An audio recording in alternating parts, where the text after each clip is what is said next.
dance for joy or lust. Welcome to Sensible Secondhand Reviews, the series where we look at practical and sensible cars which you can buy for a budget of between £1,000 and £5,000, most of the time anyway. But actually this is not very sensible secondhand reviews, where we look at cars that are not very sensible, which you can buy for a budget of between £1,000 and £5,000. This is the 2016 Abarth 595C 1.4 T-Jet. But is it any good? Should you care? Let's find out, shall we?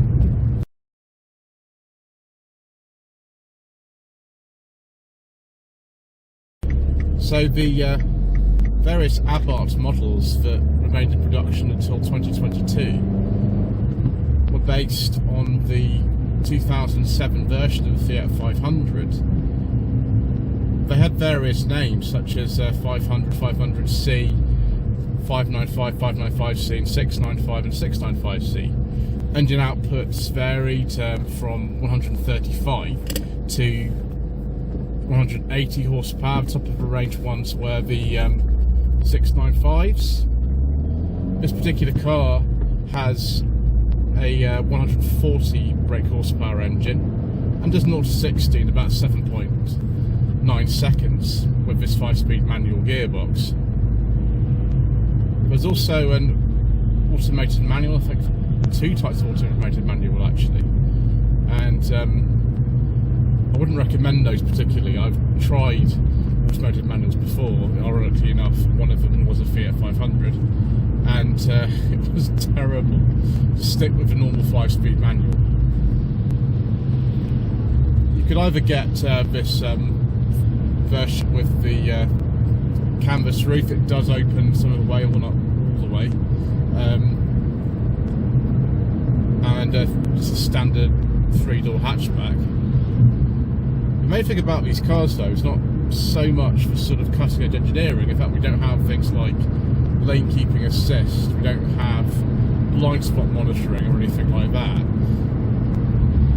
What we have is a car that's not very heavy with quite a powerful little turbocharged engine and very, very nice steering. The ride is very, very firm. It's possibly not for the faint-hearted, a car like this, but it is quite good fun. The gearbox is quite nice and precise. It's very, very sort of close to hand. It reminds me in that regard of the Honda Civic Type R EP3.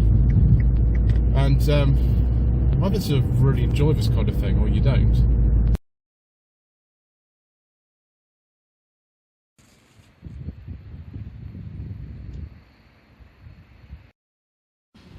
Not really necessarily the best weather to be looking at one of these cars, viewers, but there we go.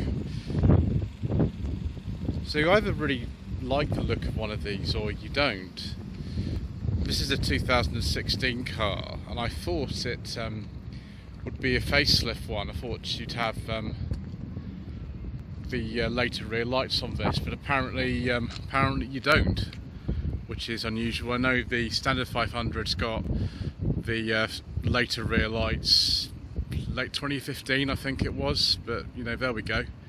Lots and lots of changes over the standard 500C, such as the twin exhaust, the scorpion badges everywhere. I think some of these carbon fibre bits which you can see on the car, such as the door handles and the badge and things like that, are actually aftermarket. It's like this sort of key case, I think, actually, which says Competizione on it. I don't think this is a Competizione, I think it's just a standard 595C, but there we go. Boot's very unusual in this car. The roof, if I was to put it down, which I'm not going to do today because it's just not the day for open air motoring, it's not a hatchback. It's not a hatchback at all. You can fold the seats if you like, and actually the boot capacity of this car is very similar to the standard 500 or 595 at 182 litres, but yeah, that's all you get. You get this little tiny opening, which is sort of worse than the old Renault Megane Coupe. Also, we've just got the tyre inflation kit in here. We don't have spare, which is a bit annoying, but there we go. That's just the way that it goes sometimes. Very sort of aggressive looking little car. you know, it's ideal for racing around little cities, of which there are many in Italy. So have a look inside. It's been a while since I've driven a standard 500. I think the last one I drove was in 2021, so it's been quite a while. And there are elements that you can see straight away that are similar, like the door handles and the general layout of the interior. But there are some changes, such as this little sport button here, which in a standard 500 would be a city button. Bizarrely, although this is definitely 595C, it says 500C on the dash, which is really strange. The early ones of these were called, I just think, Abarth 500 or 500C before at least 2012. I think some of them continued until 2015, which is really strange. So I think you could buy a 500 and a 595 at the same time between 2012 and 15, but I could be wrong. But the range for these cars is so completely confusing. It's an utter mess. I've never seen anything like it. That I could be totally wrong in what I say. Got a turbo boost gauge top of there. If you put a car in the sport mode, the little light in the middle of that gauge does come on, but for some reason the turbo boost gauge in this car doesn't seem to work. I don't know why. Fog light switches here. Very nice, simple easy ventilation controls and electric window switches are in the middle to save money, I presume. There's none on the doors. TTC, which is the traction control system in this one. The 695s actually have a limited slip differential, which is a mechanical one. This car doesn't have one of those. You can see steering wheel buttons for the volume, and then the source on this side, and Bluetooth telephone system. That's for adjusting the elevation of the headlamps, I think. No automatic lights or wipers in this car, nothing as exciting as that, and a very, very simple black and white stereo that I have turned off. We don't get a glove box, just get a little shelf down there, and some rather small door pockets, although they're not as small as on my Volvo S40. Pedals are a sort of aluminium, I should bet they're genuine aluminium on this car actually, rather than aluminium effect. It's not really much else to say, but we've got the 5-speed gearbox. I don't think you could get a 6-speed in any of these.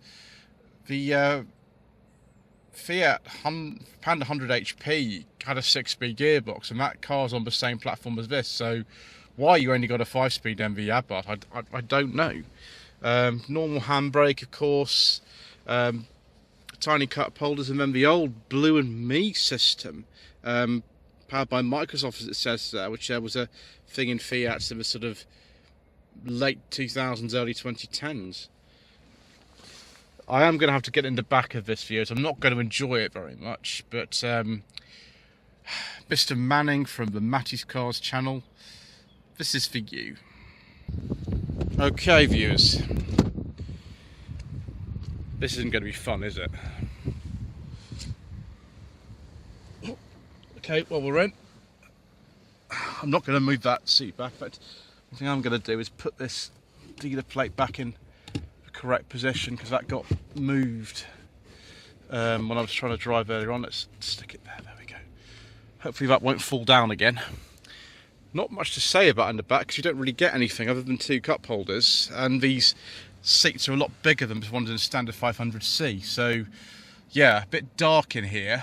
The roof isn't coming open today, it might rain, so I'm afraid not. Only a 2-seater in the back, that's pretty normal.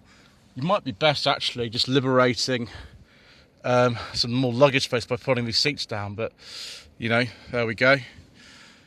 Right, let me get out of here and we can have a look at the little instrument cluster, because that's actually fairly interesting. I mean, at least my secret mission documents fit in nicely, because yeah, there's just a hole. Let's get the key out and we can have a look at the instrument cluster. Okay, viewers. About that, let's just turn the fan off. Okay. We can cycle through with these buttons here.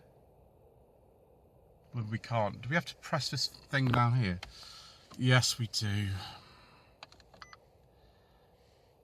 Right, does up and down like this? No, it doesn't. Does it go like this? Ooh, that's really, really fiddly. No, I won't adjust that. We just need to go back to the menu. Yeah, this isn't my favourite system ever, viewers. Oh, no. Right, let me see if we can get back. Or that seems to be all. Do buzzer volume. I think I turned off passenger airbag, daylight to reset tyres. There's good. We've got tyre pressure monitoring. Let's go down. No, let me out of here. Oh gosh, I mean you would get used to that, but it's still not great, is it? Ugh. Yeah. I think I'd prefer the standard 500 instrument cluster to that one, but at least we get important information like the fuel range and the temperature. You can see the amount of fuel left, and the sort of rev counters on there. I thought rev counter might be up there, but that's the little boost gauge when it works. In fact, why don't I start it up and then you can see what happens if you press the sport button.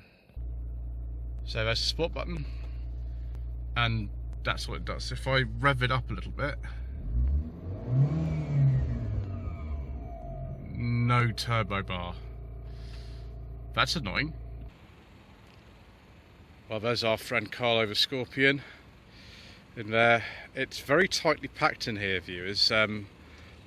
Obviously we've got a turbo, we've got a 1.4 engine. All Abarth models based on the 500 have this 1.4 T-Jet engine, which is based on the old fire engine that came out in the mid-1980s, but the sort of very last iteration of it. I think when these cars finished production in 2022, they were the last ones to ever use it. Power outputs range from 135 to about 180 horsepower. This is a 140, and there is a cam belt to do, so that is going to be a right pain for anybody who needs to change that. As you can see, there's just no space to do anything really at all. That's the price you pay for style, I suppose. I imagine the Panda is a little bit easier to work on, but I don't really know. Anyway, I think it's time to go out for another drive.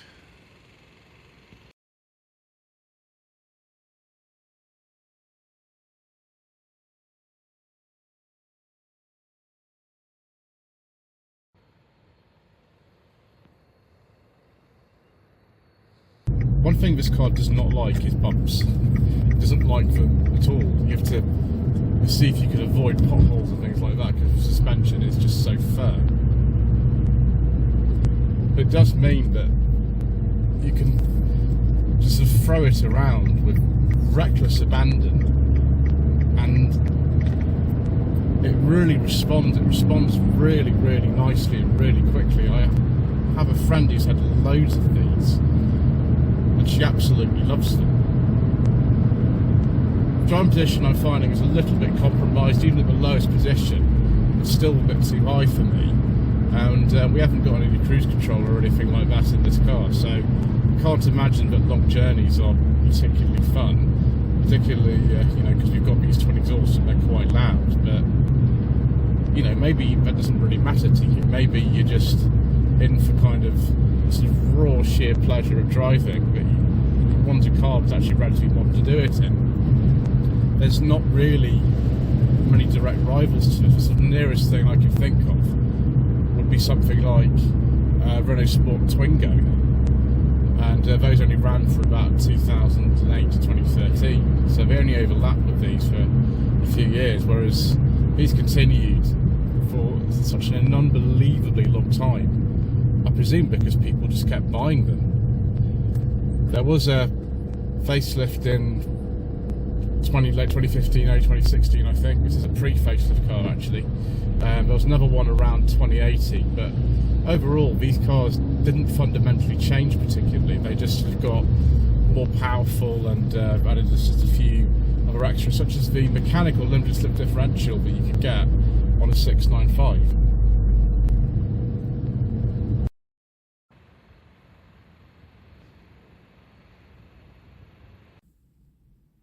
Let's now try to make sense of the Abarth 500, 500C, 595C and 695C trim levels.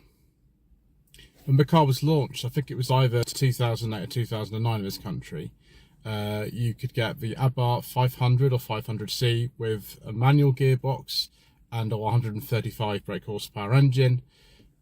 You would also get a 500 to 500C automatic with a 140 brake horsepower engine. The SS model was also available, which gave you an extra 20 horsepower, 160 horsepower.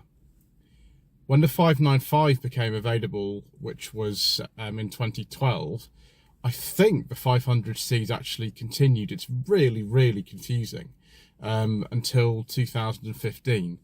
But the Turismo model of the 595 had 160 horsepower like the SS.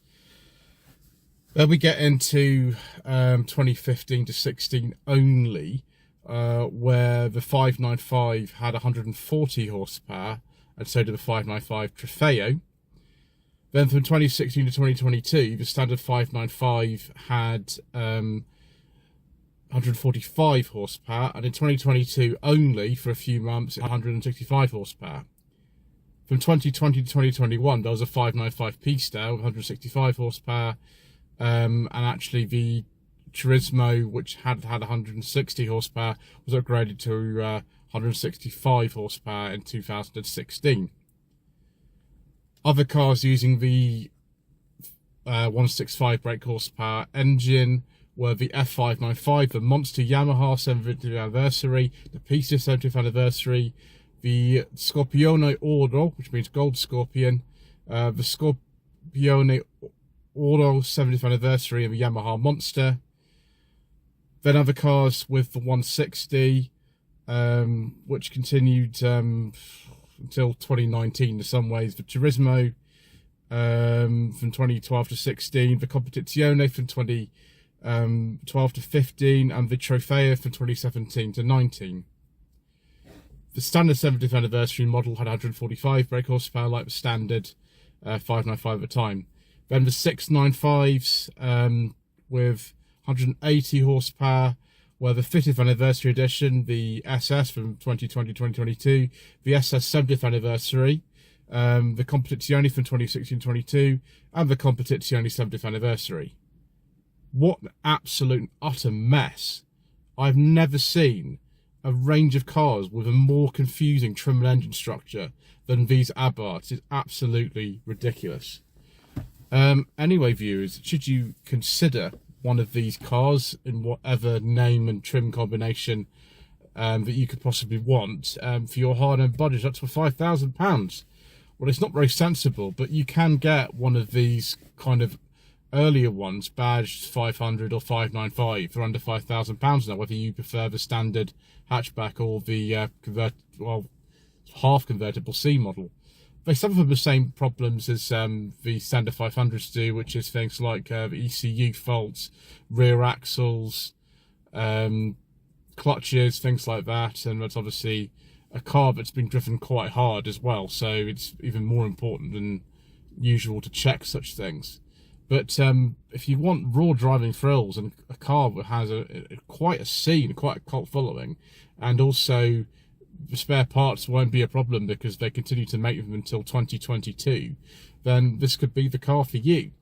Anyway, thank you ever so much indeed once again for watching. Please don't forget to subscribe to the channel, like this video, leave a comment below, and we shall see you again soon for some more reasonably priced motoring.